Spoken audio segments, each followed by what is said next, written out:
آپ قربانی کرتے ہیں نا بقرعید پر؟ کتنا بکرا قربانی کرتے ہیں؟ 1 2 گائے کی قربانی دیتے ہیں، کتنے لوگ اس میں حصہ لیتے ہیں؟ 1 گائے میں 7۔ آپ نے 1 حصہ لے لو گے، 2 حصہ لے لو گے، 3 حصہ لے لو گے، اور کیا، یا زیادہ سے زیادہ پوری گائے کر لو گے۔ کیا کبھی کسی کو سنا ہے کہ اس نے 100 بکرے قربانی کیے ہوں؟ نہیں۔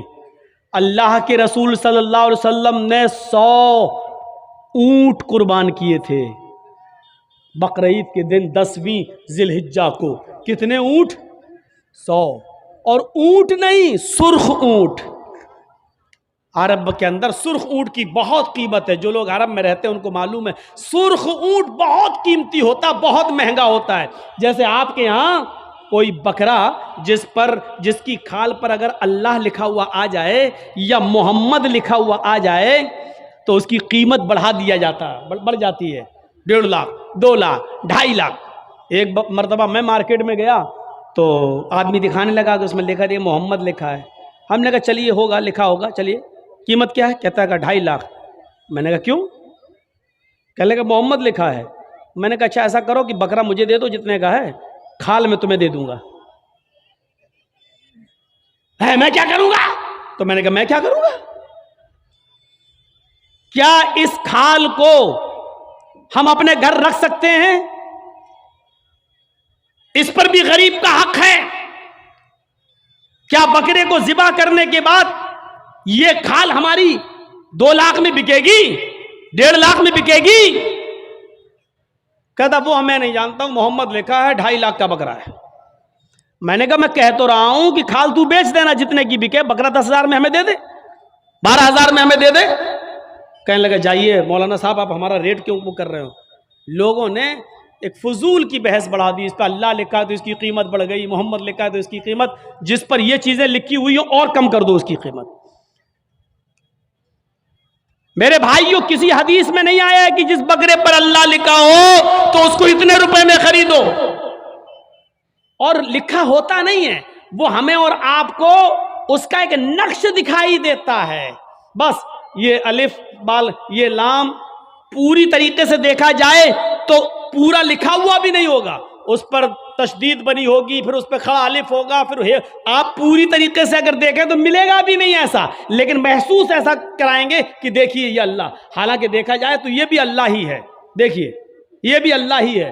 الف، یہ الف ہو گیا نا، اور لام کیسا ہوتا ہے؟ یہ لام ہوا، پھر ایک اور لام ہوا، پھر یہ اس کے اوپر کا الف، اور یہ ہے، تو دیکھا جائے یہ کیا ہے؟ اللہ ہی ہے۔ اگر آپ اس پر روشنائی لگا دیں پورا، اور پھر اس کو آپ یہ داہنے ہاتھ کو اس طریقے سے دیوار پہ چھاپ دیں تو آپ دیکھیں گے عربی میں اللہ ہی لکھا ہوا نظر آئے گا، اللہ ہی لکھا ہوا نظر آئے گا۔ اب بتائیے جب اللہ لکھا ہوا نظر آئے گا تو ہم کیا مانیں؟ اب اس ہاتھ سے آدمی شراب بھی پی رہا ہے، اب اس ہاتھ سے آدمی جوا بھی کھیل رہا ہے، اس ہاتھ سے غلط چیزوں کو بھی پکڑ رہا ہے، تو ان چیزوں سے حیثیت نہیں بڑھ جاتی ہے؟ سادھوؤں کی طرح اللہ کے رسول کے پاس سب کچھ تھا، لیکن کوئی چیز آپ نے اپنے اوپر خرچ نہیں کی۔ تاریخ بتاتی ہے 100 اونٹ ہمارے پاس اگر 2 جانور بھی آ جائیں قربانی کے لیے تو آج ہم 10ویں کو کرتے ہیں اور دوسرا بکرا 12ویں کو کریں گے۔ کیوں؟ میری بیٹی آئے گی، میری بہن آئے گی، میرے رشتہ دار آئیں گے، دوسرا بکرا ہم 12ویں تاریخ کو کریں گے اپنے رشتہ داروں کو دعوت دینے کے لیے۔ لیکن اللہ کے رسول نے 100 سرخ اونٹوں کی قربانی کی، اور ایک ہی دن کی 10ویں تاریخ کو۔ میں یہ نہیں کہہ رہا ہوں 11 کو نہیں کر سکتے ہو، 12 کو نہیں کر سکتے ہو، 13 کو نہیں، میں منع نہیں کر رہا ہوں، جائز ہے۔ کل ایام التشریق ذبح، ایام تشریق کے سارے دن قربانی کے دن ہے، میں منع نہیں کر رہا ہوں، لیکن اللہ کے رسول نے 11ویں اور 12ویں کو اور 13ویں کو قربانی نہیں کی۔ آپ نے 100 اونٹ بھی ذبح کیے تو 10 کو کیے ہیں 100، اور گوشت سارا کا سارا تقسیم کر دیا۔ آپ نے اپنے پاس کچھ نہیں رکھا۔ جرجیت صاحب شادی سے پہلے کس پہ سوتے تھے؟ دری پر، چٹائی پر۔ جرجیت صاحب کی شادی ہو گئی، جہیز میں ڈبل بیڈ مل گیا، مسہری مل گئی، بستر مل گیا، شادی کے بعد ہماری سونے کی سٹائل بدل گئی، چلنے کی سٹائل بدل گئی۔ جرجی صاحب سائیکل پہ چلتے تھے، اب بائک پہ چل رہے ہیں، بڑے آدمی ہیں، 4 ویلر بھی دے دی ہوگی ہو سکتا ہے سسرال والوں نے، اب 4 پہیے کی گاڑی پہ چل رہے ہیں۔ رہنے کی سٹائل بدل سکتی ہے، لیکن محمد رسول اللہ 25 سال کی عمر میں جب 40 سال کی ایک بوڑھی عورت خدیجہ سے نکاح کرتے ہیں، خدیجہ عرب کی بہت بڑی دولت مند اور رئیس خاتون تھیں، جب اللہ کے رسول کی شادی ان کے ساتھ ہوتی ہے تو خدیجہ اپنے ساتھ سارا مال بھی لے کے آتی ہیں، سارا خزانہ لے کے آتی ہیں، سارا بزنس لے کر آتی ہیں۔ اللہ کے نبی صلی اللہ علیہ وسلم شادی کے بعد بھی اسی چٹائی پر، اسی اکیرے بستر پہ سویا کرتے تھے جو شادی سے پہلے آپ سویا کرتے تھے۔ آپ تعجب کریں گے، ایک بار اللہ کے نبی صلی اللہ علیہ وسلم جس بستر پہ سو رہے تھے، حضرت عائشہ نے اس بستر پر لیٹ کر دیکھا جو کافی گڑ رہی تھی۔ فرمایا اللہ کے نبی کو یہ بستر کتنا گڑتا ہوگا، کتنا چپتا ہوگا۔ حضرت عائشہ نے اس بستر کو دوہرا کر دیا، دوہرا اکیرا تھا اس کو دوہرا کر دیا تاکہ تھوڑا سا نرم ہو جائے۔ اللہ کے نبی اس بستر پہ سو جاتے ہیں، تہجد کی نماز میں نہیں اٹھ پاتے ہیں۔ جب آنکھ کھلی تو فجر کا وقت تھا، فجر کی نماز پڑھانے کے بعد جب گھر پہ آتے ہیں تو پوچھتے ہیں عائشہ تم نے بستر پر ایسی کون سی چیز بچھا دی تھی؟ عائشہ تم نے بستر پر ایسا کیا بچھا دیا تھا؟ آج مجھے نیند آ گئی اور میں رات میں اللہ کی عبادت نہ کر سکا، تہجد کے اندر اٹھ نہیں سکا۔ فرمایا اے اللہ کے نبی بستر کے نیچے تو میں نے کچھ نہیں بچھایا، وہ بستر جو اکھیرا تھا اس کو میں نے دوہرا کر دیا۔ میں نے لیٹ کر دیکھا، آپ کو کیسے نیند آتی ہوگی، وہ تو کافی چبھ رہا تھا، کافی گڑ رہا تھا، میں نے اس کو دوہرا کر دیا۔ فرمایا عائشہ ایسا مت کرو، جیسا بستر پہلے بچھاتی تھی اسی طرح بچھاؤ، بستر کو اکھیرا رہنے دو، میری پیٹھ پر گڑتا ہے تو گڑنے دو، میری پیٹھ پر چبھتا ہے تو چبھنے دو۔ جب بستر گڑتا تھا چبھتا تھا تو میری آنکھ کھل جاتی تھی اور میں رات میں اٹھ کر تہجد کی نماز پڑھ لیا کرتا تھا، اللہ کو یاد کر لیا کرتا تھا۔ عائشہ آئندہ بستر اسی طرح بچھاؤ، میرے لیے آرام کا ایسا انتظام نہ کرو کہ بستر پر مجھے نیند آ جائے اور پھر میں اس رات میں اٹھ کر اللہ کو یاد نہ کر سکوں، اس رات اٹھ کر میں اللہ کو کا ذکر نہ کر سکوں، تہجد کی نماز نہ پڑھ سکوں۔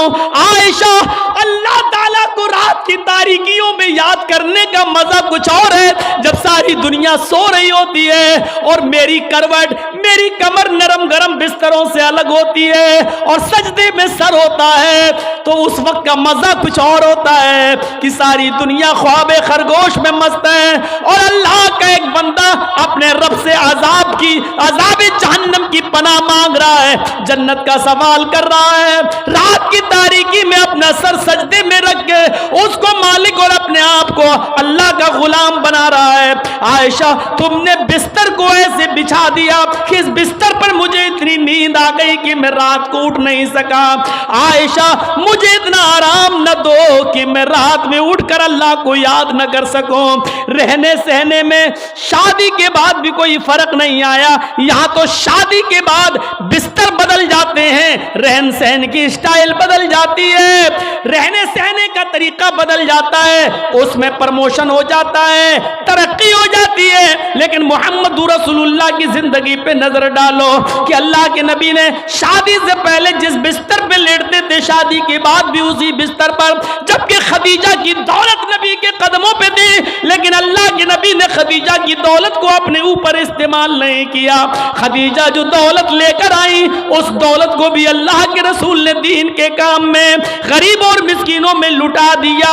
میرے بھائیوں ہمیں دیکھنا ہے کہ سادھو کون ہے۔ سادھو اس کو کہتے ہیں جس کے پاس سب کچھ ہو، دولت کی کمی نہ ہو، لیکن اس نے اپنے اوپر کوئی چیز خرچ نہ کی ہو، سب غریبوں اور مسکینوں میں لٹا دیا ہو۔ اس تعریف کا صحیح حقدار صرف جناب محمد رسول اللہ صلی اللہ علیہ وسلم ہے۔ آپ کے پاس کس چیز کی کمی تھی؟ لوگ کہتے بہت غریب تھے، یہ تھے، نہیں، اللہ کے رسول سے زیادہ کوئی امیر تھا؟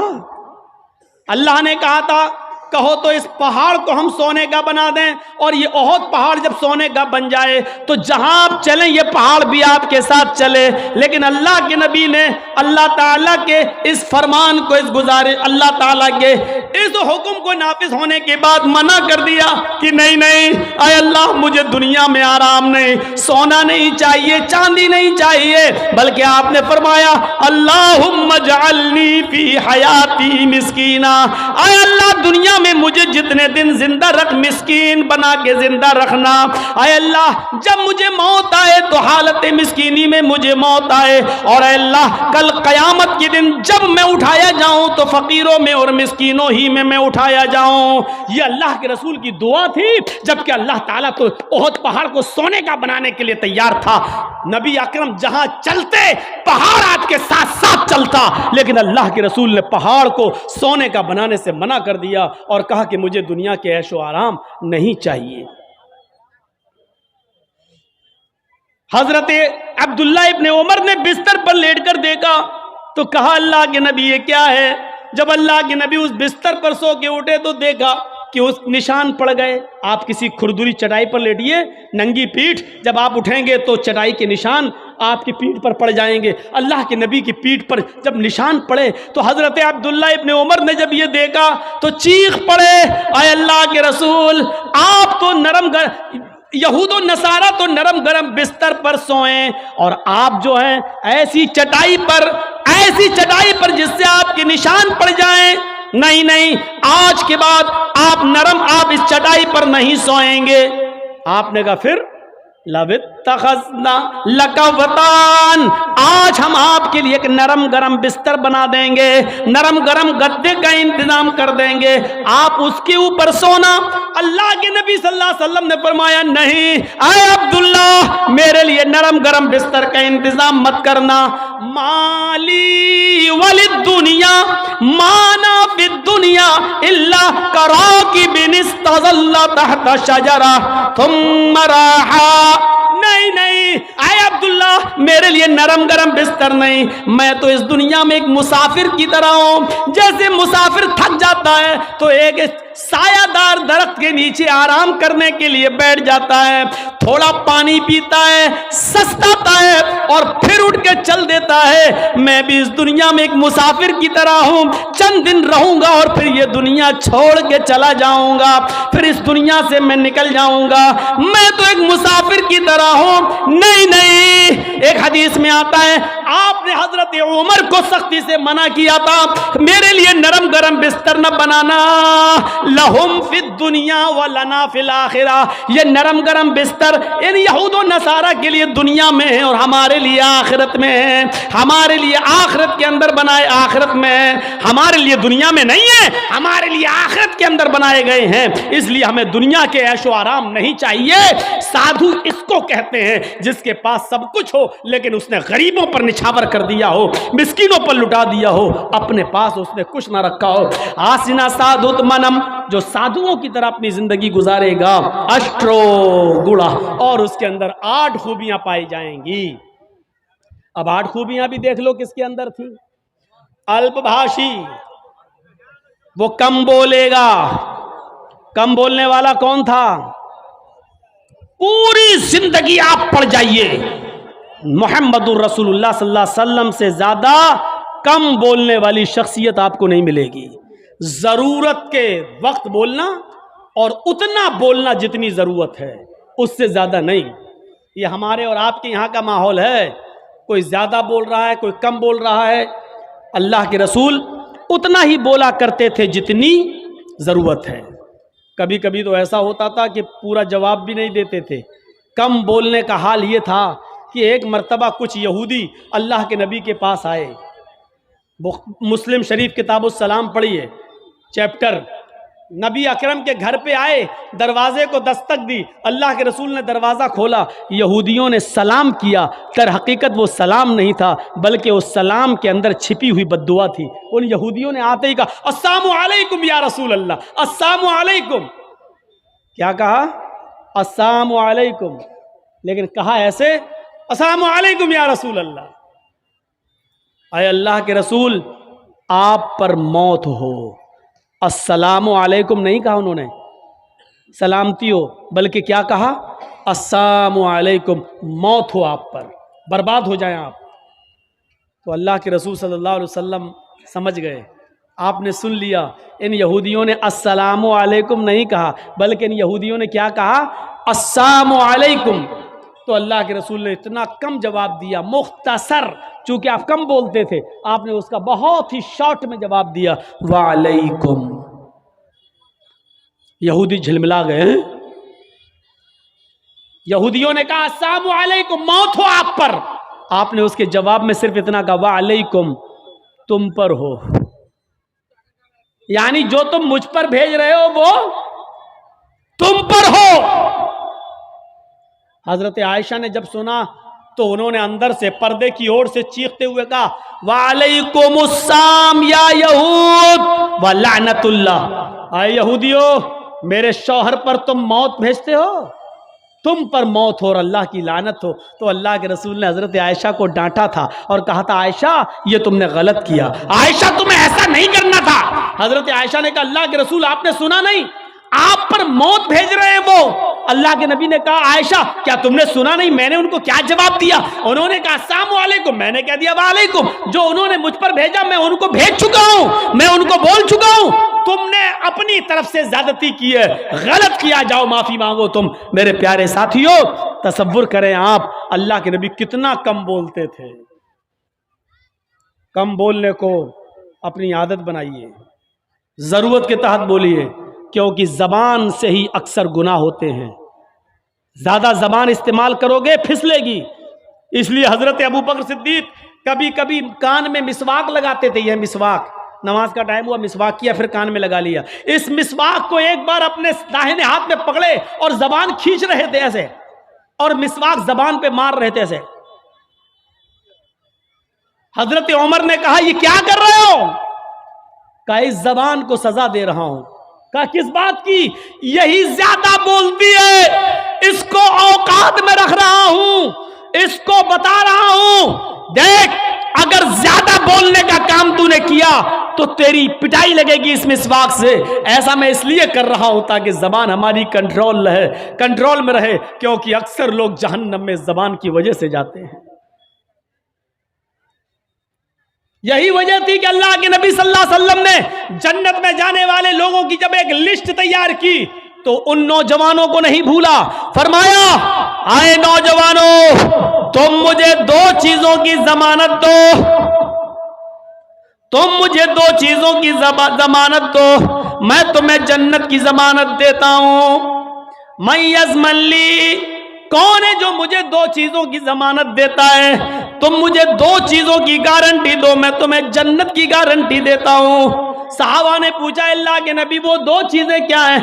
آپ نے فرمایا الفم والفرج، ایک منہ، ایک زبان، اور دوسری شرمگاہ یعنی زنا کاری۔ تم مجھے ان دو چیزوں کی ضمانت دے دو کہ میں زبان سے جو بھی بولوں گا سچ بولوں گا، کبھی جھوٹ نہیں بولوں گا، کبھی کسی کی غیبت نہیں کروں گا، کبھی کسی کی برائی نہیں کروں گا، کبھی کسی کی چغلی نہیں کروں گا، کبھی کسی کو تکلیف نہیں پہنچاؤں گا، اور دوسری اس بات کی گارنٹی دے دو کہ میں کسی کی ماں بہن بیٹی پر غلط نظر نہیں ڈالوں گا اور اس کو کبھی غلط نظر سے نہیں دیکھوں گا، زنا نہیں کروں گا۔ تم اپنی ان دو چیزوں کی ضمانت دے دو، جو مجھے ان دو چیزوں کی ضمانت دے گا میں اس کو جنت کی ضمانت دیتا ہوں، یعنی وہ میرے ساتھ جنت کے اندر جائے گا۔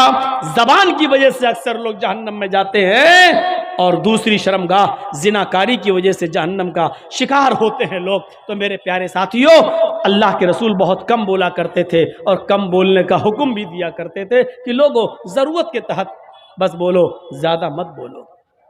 بہو بھاشتا، مستقبل کی باتیں بتائیں گے، اس میں کوئی شک نہیں کہ اللہ کے نبی نے بھوشیہ کی بہت سی باتیں بتائیں، مستقبل کی بہت سی باتیں بتائیں، قرب قیامت ایسا ہوگا، ایسا ہوگا، ایسا ہوگا، لیکن آپ نے اپنی طرف سے کچھ نہیں بتایا۔ ما ينطق عن الهوى ان هو الا وحی یوحى، میرے نبی اپنی طرف سے کچھ نہیں بولتے، وہ جو کچھ بھی بولتے ہیں اللہ رب العالمین کی طرف سے وحی کے آ جانے کے بعد۔ لیکن مستقبل کی باتیں بتائیں، یہ بات تھی کہ نہیں؟ دیکھیے اللہ کے نبی نے 1400 سال پہلے فیوچر کی یہ بات بتائی تھی جو آج حرف بحرف ثابت ہو رہی ہے. نساء کاسیات عاریات ممیلات ومائلات. ایک ایسا زمانہ آ جائے گا، ایک ایسا زمانہ آ جائے گا کہ تم دیکھو گے لوگوں کو، تم دیکھو گے عورتوں کو، تم دیکھو گے لیڈیز کو، تم دیکھو گے خواتین کو، تم عورتوں کو دیکھو گے کاسیات. دیکھنے میں تو وہ کپڑے پہنے ہوئے دکھائی دیں گی، بظاہر تو ان کے جسم پر کپڑا ہوگا. عاریات، لیکن حقیقت میں وہ برہنہ ہوں گی، حقیقت میں وہ ننگی ہوں گی. کپڑا تو پہنیں گی لیکن کپڑا پہننے کے باوجود وہ ننگی ہوں گی، وہ برہنہ ہوں گی. آج ان کے کپڑے دیکھ لو، چھوڑیے شادیوں کا حال، جلسے میں آنے والیوں کو دیکھ لو. عید اور بقرعید کے دن عورتوں کے پہناوے دیکھ لو، اور اپنی جوان بچیوں کو دیکھ لو جن کی عمر 10 سال سے بڑی ہے. یاد رکھیے گا 10 سال سے بڑی لڑکی کے اوپر پردہ فرض ہو جاتا ہے. 10 سال سے بڑی لڑکی کا پھر سر کا ایک بال بھی کسی غیر مرد کو نہیں دکھنا چاہیے. ہماری نظروں میں بہت معمولی بات ہے، چھوٹی ہے.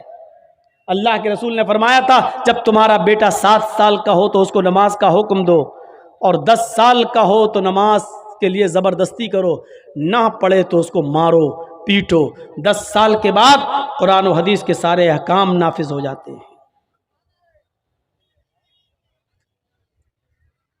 آج کل 10-11 سال کی لڑکیاں بالغ ہو رہی ہیں. ٹی ویوں پر سیریل ایسے آ رہے ہیں، موبائلوں میں ایسی ایسی واہیات چیزیں یوٹیوب وغیرہ پر، فیس بک پر آ رہی ہیں کہ ان کو دیکھ کر ہماری لڑکیاں جو کبھی 16-17 سال میں بالغ ہوتی تھیں آج 11-12 سال کی عمر میں بالغ ہونے لگی ہیں. عریانیت پھیل چکی ہے، شرم و حیا طاق پر رکھی جا چکی ہے. ورنہ تصور کیجئے ایک کپڑا جو جسم سے چپکا ہو، آپ کے پیروں سے چپکا ہوا ہو، اور وہ کپڑا آپ کے گھٹنے اور ران سے ہوتے ہوئے آپ کی کمر تک آئے، جس کو آپ لیگی کہیں، اور اس کے اوپر ایک کرتی پہن لی جائے اور اس طریقے سے مارکیٹ میں بازار میں شاپنگ کی جائے. ایسی عورت کو آپ کی نظر میں فیشن پرست کہا جا سکتا ہے، لیکن محمد الرسول اللہ کی نظر میں یہ لڑکی، یہ عورت ننگی ہے، ننگی ہے، ننگی ہے. یہ کپڑے اے بھیا جس کو جانا ہو جلدی جاؤ یہاں سے، اور جس کو اٹھنا ہو بھی اٹھ جاؤ. ڈرامہ کر کے رکھ لیا ہے. اور بھی ابھی جس کو جانا ہو چلے جاؤ، ابھی بعد میں نہیں اڑنے دوں گا، چاہے پیشاب یہی نکل جائے. جائیے ابھی نکل جائیے جس کو جانا ہو. عاریات ہماری نظروں میں فیشن پرست ہیں، لیکن اللہ کے رسول نے ایسی عورتوں کو کیا کہا؟ ننگی. میں نے نہیں کہا. پوچھو ان علماء سے عاریات کا مطلب کیا ہوتا ہے. کاسیات کپڑے پہنیں گی، عاریات لیکن ننگی ہوں گی. ایسی عورتوں کے بارے میں کہا ہے ننگی ہوں گی. یہ ہاف آستینوں کے کپڑے یہاں چل رہے ہیں، یہ کھلا ہوا ہے. ساڑیاں چل رہی تو ایسی کہ یہاں تک کا بلاؤز پہنے ہوئے ہیں، یہ کھلا ہے، پیٹ کھلا ہوا ہے.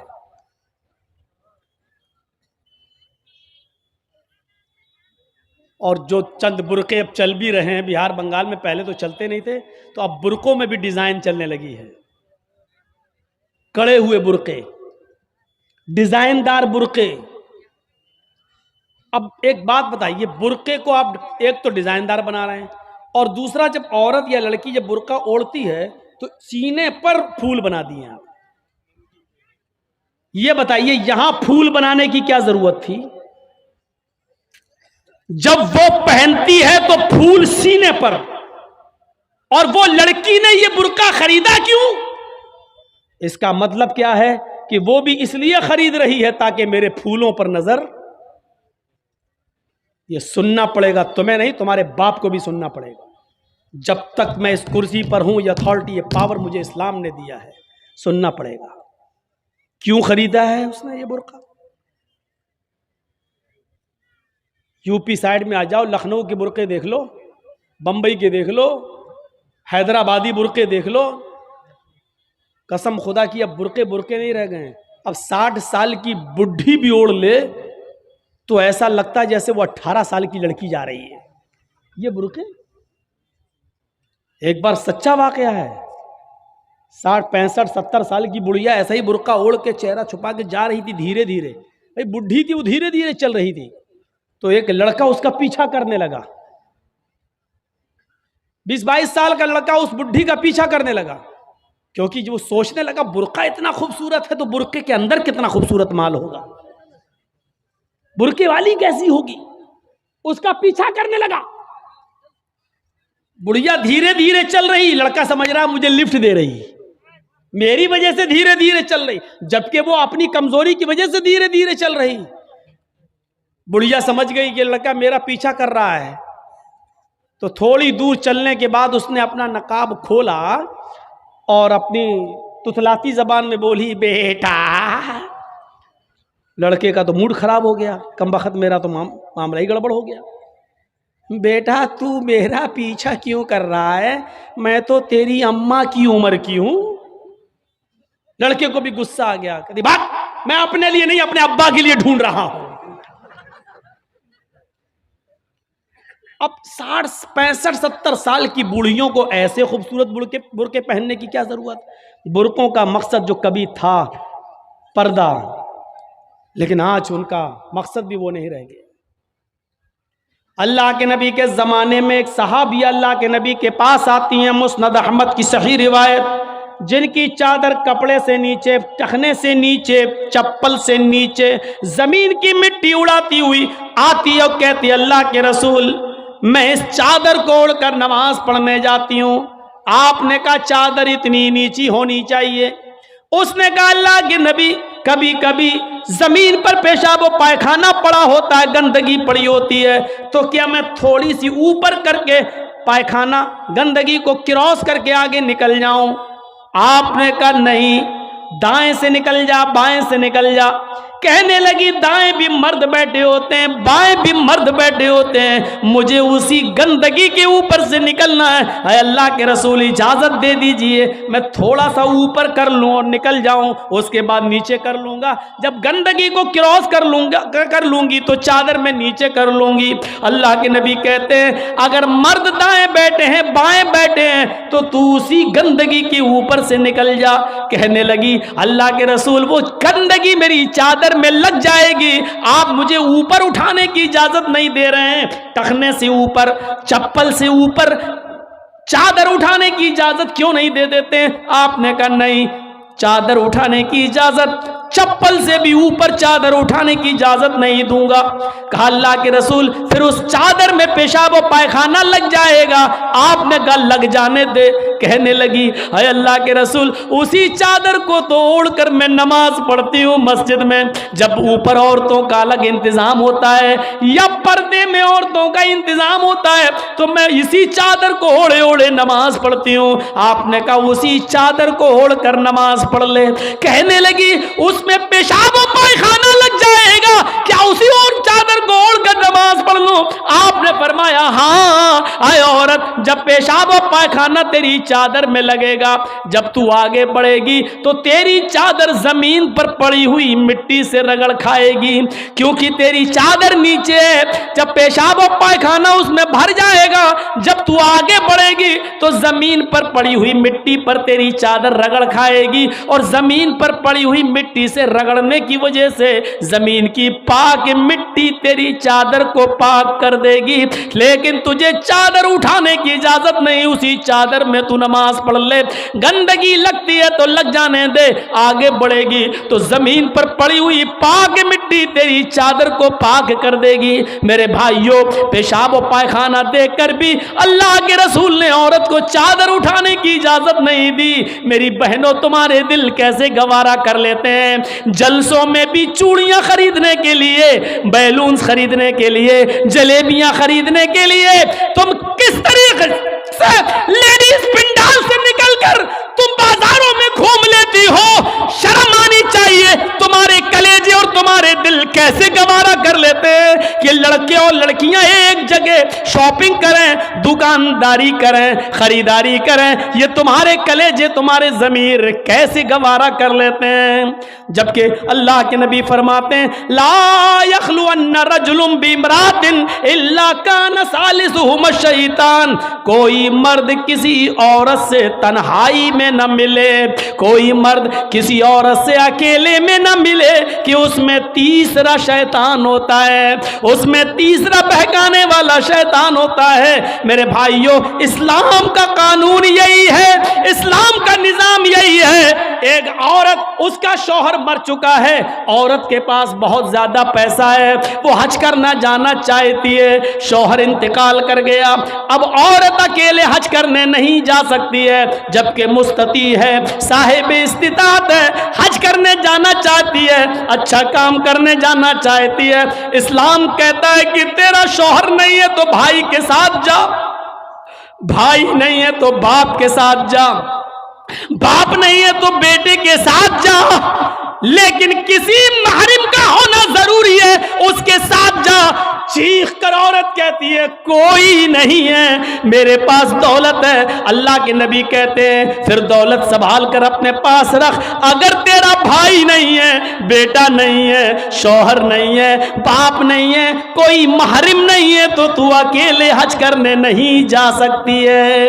نہیں, اے اللہ کے نبی, میرا پڑوس میں بڑا اچھا نیک حاجی نمازی نیک آدمی رہتا ہے, میں اس کو بھائی بنا لیتی ہوں, چلی جاؤں. فرمایا نہیں نہیں, منہ بھولے بھائی کو بھائی بنا کر اس کے ساتھ تم حج کرنے نہیں جا سکتی ہو, اس لیے کہ اپنے منہ سے کسی کو بھائی بولنے سے وہ تمہارا سگا بھائی نہیں ہو جائے گا, اپنے منہ سے کسی کو بیٹا بول دینے سے وہ بیٹا نہیں ہو جائے گا. تم کسی کو بیٹا بول دو, بھائی بول دو, جو چاہو بول دو, لیکن اسلام یہ کہتا ہے کہ اس کے ساتھ بھی عورت کو اجازت نہیں ہے کہ وہ حج کرنے جائے. اگر کوئی نہیں ہے تو مت جاؤ, لیکن اسلام اس بات کی اجازت نہیں دیتا ہے کہ تم اکیلے جاؤ یا کسی کو بہن, کسی کو بھائی یا بیٹا بنا کر جاؤ, اس بات کی اجازت نہیں دیتا. اسلام ایک عبادت میں, حج جیسی عبادت میں بھی عورت کو کسی غیر مرد کو منہ بولے بھائی اور منہ بولے بیٹے کے ساتھ بھی جانے کی اجازت نہیں دیتا.